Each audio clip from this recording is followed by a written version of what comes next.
હજુ તું નાની છે, માં સમજાવે હજુ તું નાની છે। જેમ માં જશોદા કનૈયાને સમજાવતી હતી કે હજુ તું નાનો છે, કનૈયાએ જ પકડી હતી મારી વહુ ક્યાં ના, અત્યારે જ મારે વર જોઈએ। માતા સેવા આગળ લઈ ગઈ, આજ તારો વર। કનૈયાની મૂર્તિ સામે જોઈને માએ કહ્યું કે આજ તારો વર। મારા વરનું નામ શું? એનું નામ ગિરધારી। મીરાની કોરી સલેટમાં લખાઈ ગયું કે મેરે તો गिरधर गोपाल दूसरो न कोई, जाके सिर मोर मुकुट मेरो पति सोई। કનૈયાને પોતાનો પતિ પરમેશ્વર માની લીધો। પ્રેમથી પૂજા, સેવા, શણગાર, દર્પણ કરે। શણગાર કરીને કનૈયાની સામે દર્પણ ધરવું જોઈએ। વૈષ્ણવો તો ખાસ દર્પણ ધરે। સામે બેસી ભક્તિ ગીતો ગાય ત્યારે રાવ દાદુને લાગે કે આ આપણી દીકરી ખરેખર અદ્ભુત છે।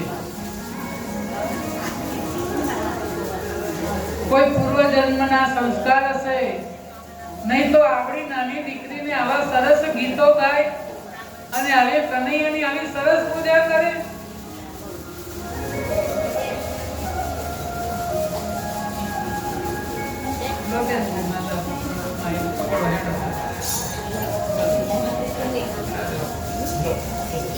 એવા સરસ ગીતો ગાય।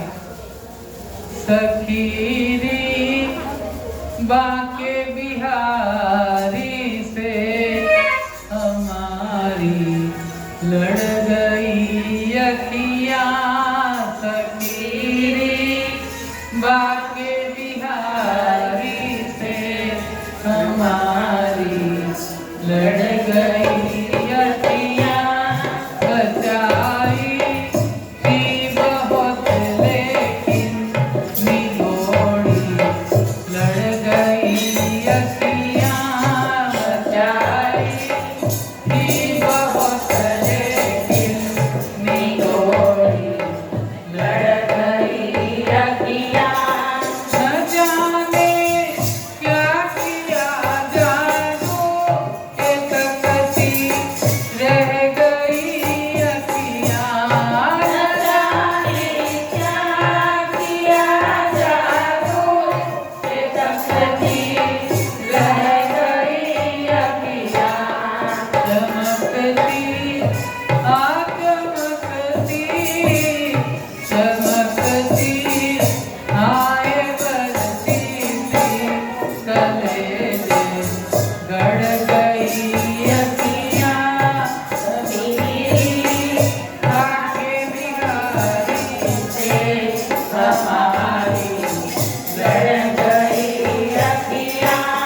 सफीरी आके बिहारी से हमारी लड़ गई अखियाँ।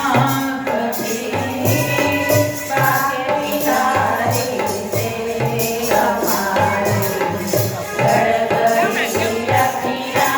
अरे ઉંમર લાયક થતા લગ્ન લેવાના મીરા કે મારા તો લગ્ન થઈ ગયા છે। મીરા મોટી થઈ લગ્ન લેવાના।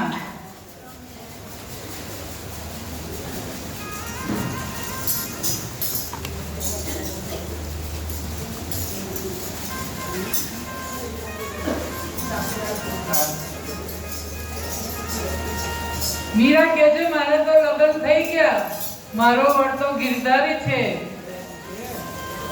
બેટા રિવાજ પ્રમાણે સંસારમાં વર જોઈએ।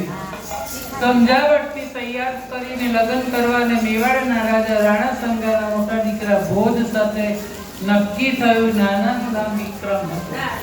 ગિરધારી આપણા પ્રાણપતિ પણ દેહના પતિ સાથે લગ્ન કરવા પડે સમજી ગઈ મીરા। પણ હું સિંહાસન સાથે પરણી શરત મૂકી। લગ્નના દિવસે મીરાએ ગિરધારીને વર રાજાના શણગાર કર્યા અને મીરાએ કહ્યું કનૈયા આજ તો તારા ને મારા લગ્ન છે। ફેરા ફરે છે પણ કાંખમાં કનૈયાને લીધો છે સિંહાસન સાથે। કે શ્યામ ચલો ના સાવરિયા ઓડી તેરી ચુનરિયા